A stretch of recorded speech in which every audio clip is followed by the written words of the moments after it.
জামাতে ইসলামী যে আসলে কি করতে পারে এবং ওনারা যে আসলে কত দূর পর্যন্ত যেতে পারে এটা আসলে এর মধ্যে প্রমাণিত।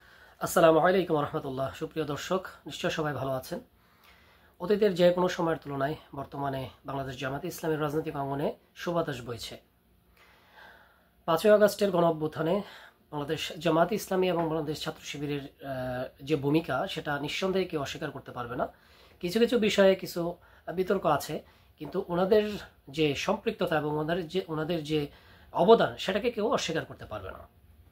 বিশেষ করে সার্জিস আলমের যে বক্তব্য ছিল শিবিরের সম্মেলনে গিয়ে, যে প্রশংসামূলক বক্তব্য ছিল, এবং বৈষম্য বিরোধী ছাত্র আন্দোলনের যিনি মুখপাত্র হাসনাত আবদুল্লাহর যে সাথে সার্জিস আলমের সাথে শিবিরের নেতৃত্ব স্থানীয়দের যে একটা সৌহার্দ্যপূর্ণ সম্পর্ক, সেটা দিয়ে আরও বেশি প্রমাণিত হয়।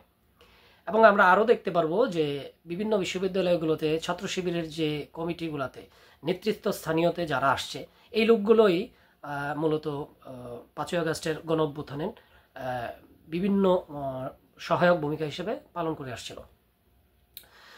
এবং কিছু কথা আমরা শুনতে পাই, বিশেষ করে বর্তমান সরকারের উপরে জামাতে ইসলামের একটা প্রভাব আছে এবং বিভিন্ন প্রশাসনিক বড় বড় জায়গাগুলোতে জামাত ইসলামের লোকগুলোকে সেট করা হচ্ছে, এটা বিভিন্ন মহল থেকে আমরা শুনতে পাই।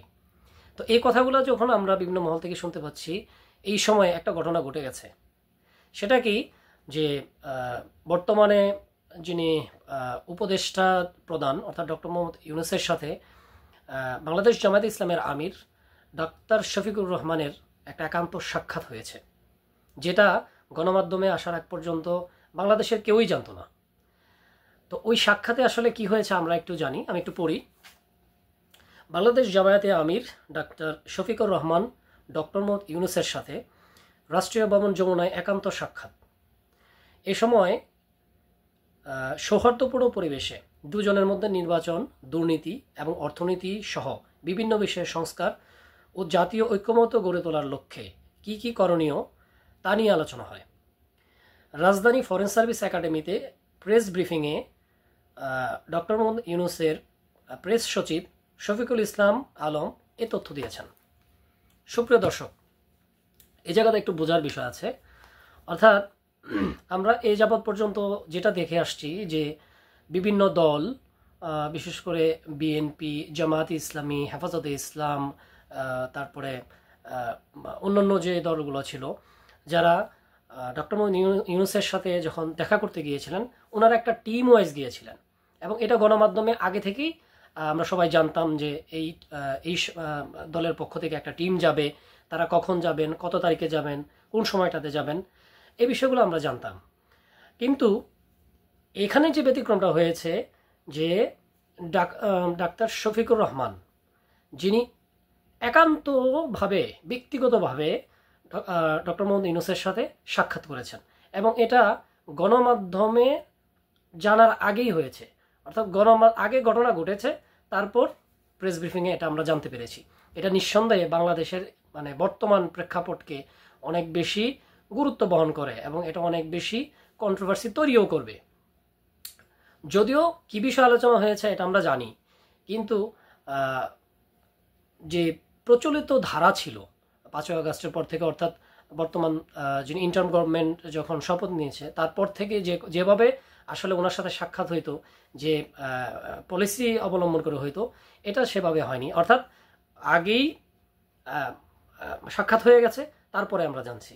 অর্থাৎ জামাতে ইসলামী যে আসলে কি করতে পারে এবং ওনারা যে আসলে কত দূর পর্যন্ত যেতে পারে, এটা আসলে এর মধ্যে প্রমাণিত। আমরা জানতামই না যে আসলে কি হতে যাচ্ছে, কি হবে, এবং কখন ঢুকলেন, কখন বের হয়ে আসেন, কি বিষয়ে আলোচনা হয়েছে। তো এটা নিঃসন্দেহে বর্তমানে রাজনীতির অঙ্গনে অনেক বেশি আলোচনা হবে, এটা নিয়ে অনেক বেশি বক্তব্য আসবে এটা নিয়ে। তো প্রিয় দর্শক, যে বিষয়টা আমি বলতে চাই, যে বর্তমানে বিএনপিকে ঘিরে বিভিন্ন গণমাধ্যমে যে ঘটনাগুলো আমাদের চোখে আসছে, ওনাদেরকে ঘুরিয়ে পিছিয়ে যেভাবে উত্থাপিত হচ্ছে ওনাদের বিষয়গুলো নিয়ে, এবং জামাতে ইসলামীর বর্তমানে বিগত 2 মাস যাবত ওনাদের যে রাজনৈতিক অঙ্গনে যে মুভমেন্ট, এবং নির্বাচনকে সামনে নিয়ে ওনাদের যে শক্ত অবস্থান আছে একটা, তো আসলে আপনাদের কি মনে হয় যে বর্তমানে বাংলাদেশে কারা আসলে বাংলাদেশের মানুষ একটু শান্তিতে থাকবে, একটু স্বস্তিতে থাকবে, একটু দুর্নীতি কম হবে, এবং বিশেষ করে বাংলাদেশের মানুষের যে বিভিন্ন দলের প্রতি, বিভিন্ন ব্যক্তির প্রতি যে একটা বিরক্ত চলে আসছে, অর্থাৎ যাকেই ক্ষমতায় নিচ্ছে দেখা যাচ্ছে যে বিভিন্ন কমিটমেন্ট নিয়ে আসছে, কিন্তু আসলে যখন নির্বাচন হয়ে যাচ্ছে কমিটমেন্ট আর থাকছে না। তো আপনারা নিশ্চয় জানাবেন যে আসলে বাংলাদেশের মানুষের জন্য কোন সরকার, কোন দল বা কোন ব্যক্তি আসলে বাংলাদেশের মানুষ একটু স্বাচ্ছন্দ্যে, একটু আরামে তাদের জীবনযাপন পরিচালনা করতে পারবেন। সবাই ভালো থাকবেন। আসসালামু আলাইকুম রহমতুল্লাহি ওয়া বারাকাতুহু।